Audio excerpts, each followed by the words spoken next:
La pression monte sur les autorités face à une crise sociale qui s'aggrave.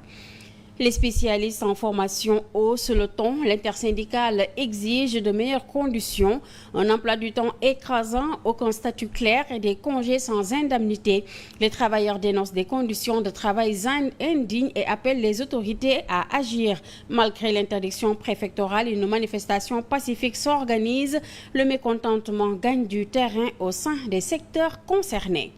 Dans ce journal toujours, Azer contre Arcop, suite et pas fin. Le litige reste en suspens. Le rejet du référé par la Cour suprême ne tranche pas le fond de l'affaire. Jean-Michel Sen souligne que l'Arcop outrepasse ses compétences. Les prochains jugements vont permettre de clarifier ce dossier épineux en attendant le projet d'électrification de 1740 villages reste suspendu. Et enfin, émigration clandestine, 75 vies sauvées sur l'île aux Serpents. La Marine nationale est intervenue pour secourir des migrants en danger. Conditions précaires et risques extrêmes, l'îlot devient un symbole de l'urgence migratoire. Les autorités appellent à une prise de conscience collective pour enrayer ce fléau. La lutte contre les réseaux criminels reste au cœur des préoccupations.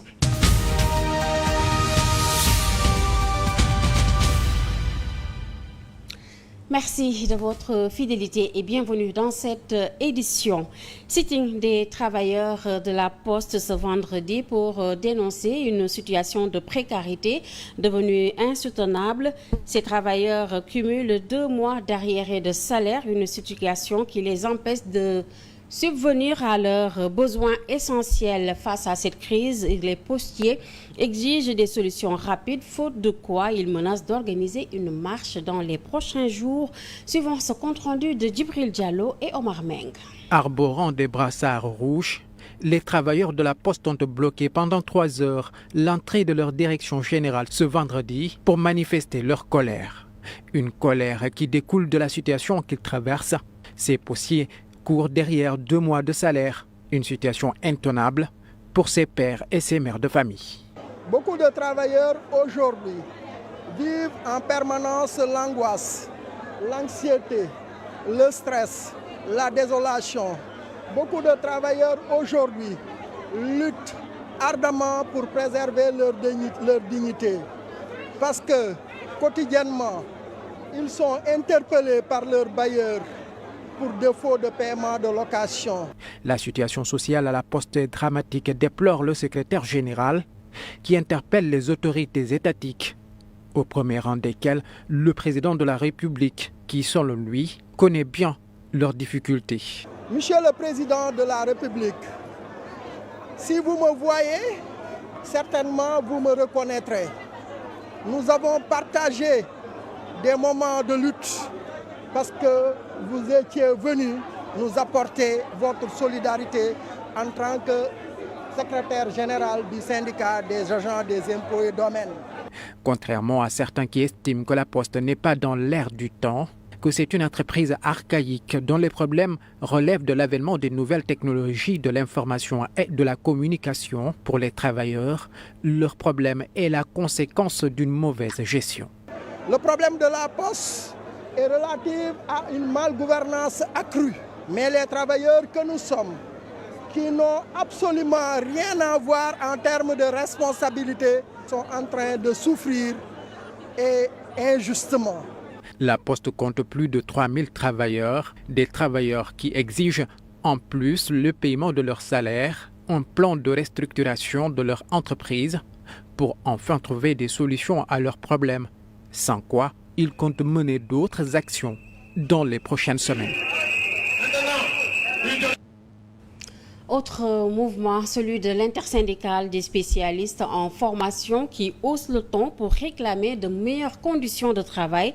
Ces professionnels dénoncent un emploi du temps chargé, l'absence de statut professionnel clair, entre autres réclamations. La marche qu'ils avaient prévue ce vendredi a été interdite, mais l'intersyndicale annonce qu'une manifestation pacifique aura lieu prochainement avec ou sans l'autorisation du préfet Omar Thiam Fali Diop. Ils avaient prévu de battre le macadam du rond-point de l'université Cheikh Anta Diop jusqu'à la devanture du ministère de la Santé et de l'Action sociale. Hélas, un arrêté préfectoral leur a interdit la manifestation. En lieu et place, ils ont convié leur père à un point de presse, avec des pancartes qui illustrent à souhait l'ampleur de leur dégoût. L'arrêté du préfet, c'est un arrêté que nous jugeons illégal, parce que la marche est un droit qui est conféré par notre Constitution. L'intersyndicale des spécialistes en formation n'est point obnubilé par des privilèges, ça et là, décide leur porte-parole.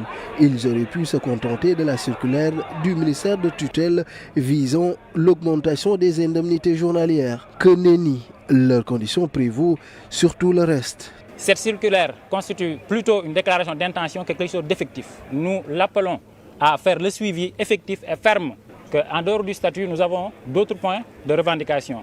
Il y a notamment la question des congés de maternité, il y a la question de la prise en charge médicale pour les docteurs en spécialisation, il y a aussi la question de l'insertion professionnelle pour les internes, pour les anciens internes, pour les docteurs qui ont fini leur spécialisation. Et il y a enfin la question de l'alignement du régime indemnitaire des internes aux autres agents ministériels.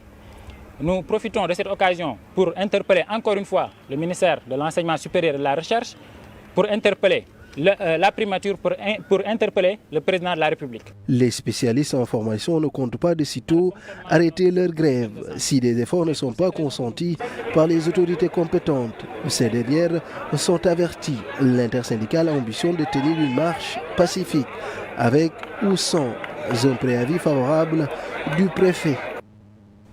Journée aussi mouvementée à l'université Assane Seck de Ziguinchor où des affrontements ont éclaté entre étudiants grévistes et forces de l'ordre en grève illimitée.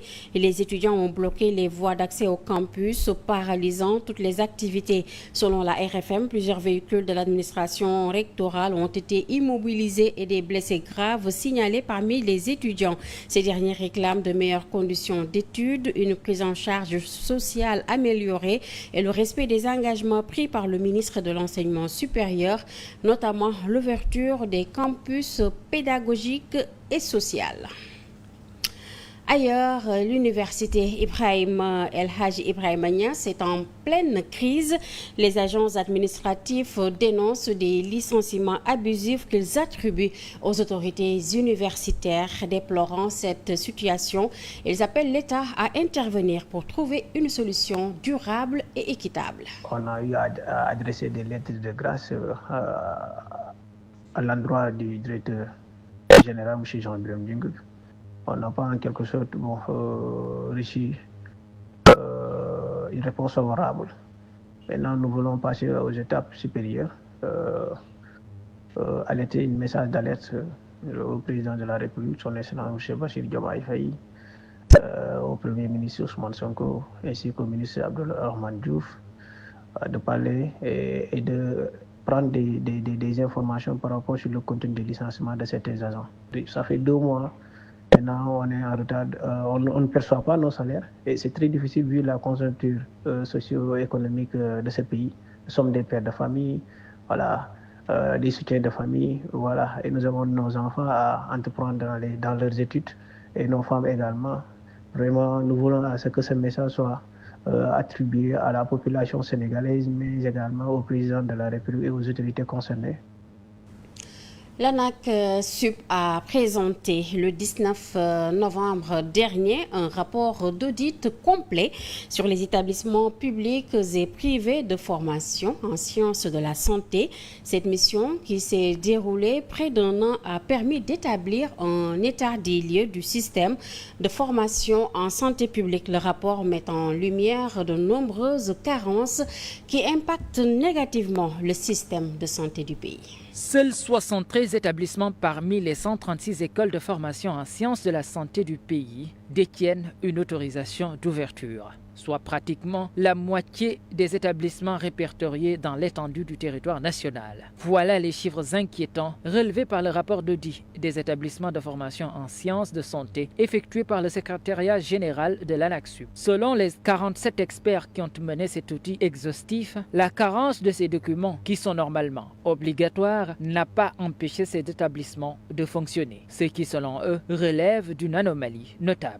Cependant, ils ont précisé que cet état de fait n'est pas seulement imputable à ces établissements, car du côté des institutions qui doivent délivrer ces documents, tels que le ministère de la Santé et de l'Action sociale, le ministère de l'Enseignement supérieur, de la Recherche et de l'Innovation, ou encore le ministère de la Formation professionnelle, ne sont pas forcément réactifs aux sollicitations de ces écoles. En effet, des lenteurs administratives aux longues procédures pour habilitation et accréditation de leurs programmes et planification stratégique, les blocages ne manquent pas. Pour les établissements, plusieurs défauts ont aussi été relevés dans la formulation des documents à fournir et dans les pièces justificatives. Par conséquent, ces manquements affectent la qualité de la formation, la reconnaissance des diplômes, l'insertion professionnelle des étudiants et plus en profondeur, le système de santé lui-même, puisque 52,20% seulement des établissements qui forment nos soignants ont effectivement le droit d'exercer et que 71 des 136 établissements relevés sont logés à Dakar, lieu d'établissement par excellence de ces écoles.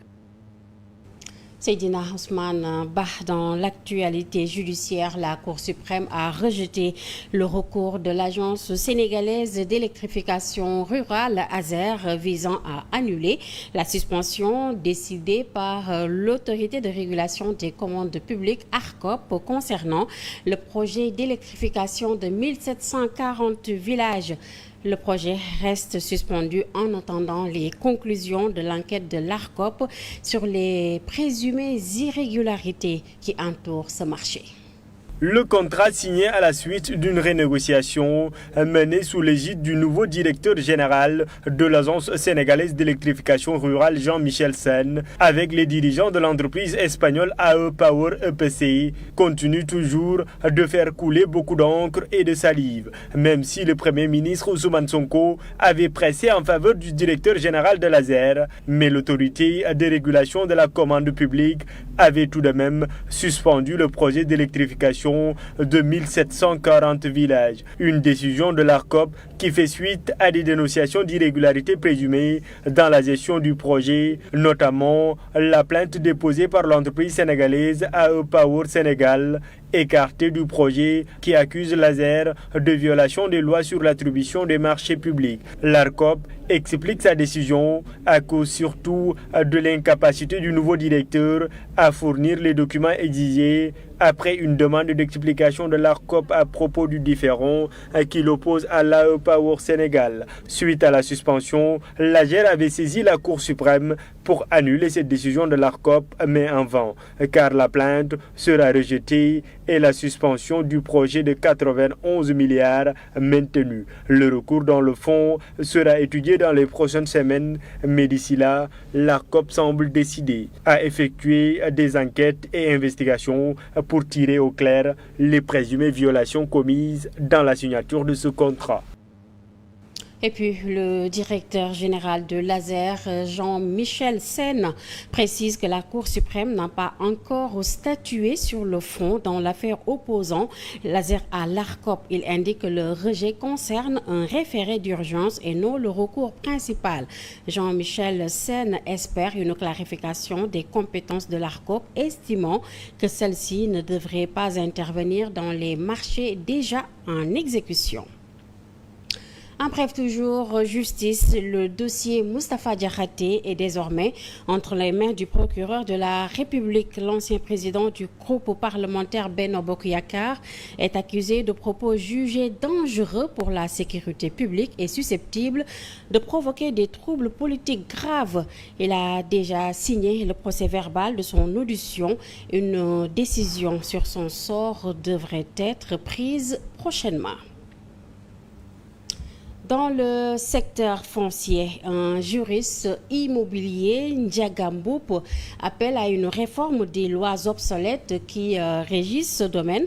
Selon lui, ces révisions sont nécessaires pour éviter les irrégularités et permettre une meilleure harmonisation du secteur. Il interpelle les députés à se pencher sur ce dossier crucial qui fait perdre des milliards à l'État chaque année. Les détails avec Bakary Cissé. Le problème foncier au Sénégal ont des chantiers énormes pour l'actuel gouvernement. Il y a toujours des zones d'ombre qui planent dessus. Donc, je ne partage pas beaucoup le fait de seulement cibler quelques lotissements. Je crois que ce qu'on devrait faire, c'est mon point de vue personnel, c'est de faire un diagnostic général de tous les problèmes. C'est un tas de problèmes liés au foncier. Conséquence, l'État perd des milliards dans les transactions immobilières, selon le juriste immobilier. C'est une urgence à régler dès à présent pour pouvoir pallier les problèmes qui sévissent dans le secteur foncier. Les gens ont peur d'acheter un terrain. Il faut donc harmoniser les textes régissant les fonciers, mais aussi revoir certaines lois obsolètes. Les députés ont alors quoi dire? L'État perd beaucoup de milliards, je ne dis pas millions, mais je dis beaucoup de milliards par mois. Je ne dis pas par année, je dis par mois. Et le fait de ne pas avoir un œil sur les transactions immobilières. Selon le professionnel immobilier, il faut un diagnostic général de tous les problèmes et trouver une solution définitive. Bakary Cissé, le président Bassirou Diomaye Faye veut accélérer le projet des autoroutes de l'eau. Lors des concertations nationales sur l'eau et l'assainissement à Kaolack, il s'est engagé à investir dans des infrastructures modernes pour garantir un accès équitable à l'eau et améliorer les services d'assainissement, notamment en milieu rural. Ces concertations s'inscrivent dans le cadre de la vision stratégique Sénégal 2050. Opération de sauvetage réussie ce jeudi à l'île aux Serpents. La Marine nationale, en collaboration avec le Parc national des îles Madeleine, a secouru 75 candidats à l'immigration clandestine dans des conditions de survie extrêmement précaires. Les autorités rappellent les dangers de ces tentatives désespérées et appellent à une sensibilisation accrue pour lutter contre ce phénomène. Et enfin, nécrologie, le monde sportif est en deuil. Lui, Babacar Camara, figure emblématique du football sénégalais, s'est éteint hier à Dakar. Premier joueur à inscrire un but pour le Sénégal en Coupe d'Afrique des Nations CAN en 1965. Il a marqué de son empreinte les décennies 1960-1970, aussi bien en club qu'en équipe nationale. Son talent exceptionnel et son dévouement pour le football demeurent une source d'inspiration pour les générations actuelles et futures. C'est la fin de cette édition. Merci à vous tous de votre aimable attention. Bonne suite des programmes. Au revoir et bon week-end.